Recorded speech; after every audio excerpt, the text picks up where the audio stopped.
Saudi আরবে হজ করতে গিয়ে গেল বছরই ইমিগ্রেশনের কাজ শেষ করতে দেশটির বিমানবন্দরে ঘন্টার পর ঘন্টা অপেক্ষা করতে হয়েছে হজযাত্রীদের। এবার এই নিয়ম বদলাচ্ছে। বাংলাদেশি হজযাত্রীদের ইমিগ্রেশন হবে ঢাকায়, এ বিষয়ে রাজি হয়েছে সৌদি সরকার। শাহজালাল বিমানবন্দরে একটি এক্সক্লুসিভ জোনে নিয়ে যাওয়া হবে। সেখানে তাদের সৌদি আরবের জেদ্দায় যে ইমিগ্রেশন কাজ হতো সেই কাজটি ওই এক্সক্লুসিভ জোনে সম্পন্ন করা হবে।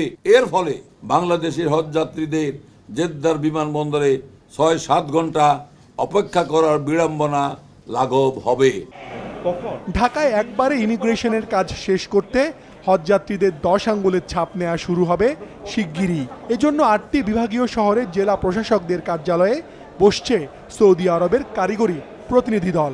তারা সৌদি আরবে বসে যেভাবে ইমিগ্রেশনের কাজ শেষ করত সেই কাজটি ঢাকায় বসে করবে। হজ ভিসার জন্য এজেন্সিতে পাসপোর্ট জমা দেওয়ার আগেই ১০ আঙ্গুলের হাতের ছাপ সংগ্রহ করা হবে।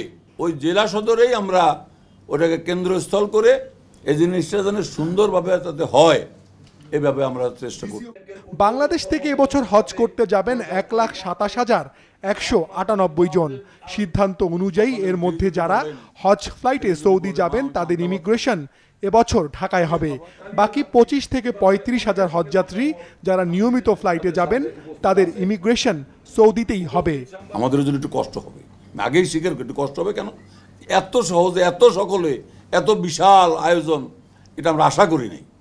ঢাকা ইমিগ্রেশনের কাজ শেষ করতে গিয়ে এবছর হজ ফ্লাইট বিপর্যয় হওয়ার কোনো শঙ্কা নেই বলেও জানান ধর্ম মন্ত্রণালয়ের কর্মকর্তারা।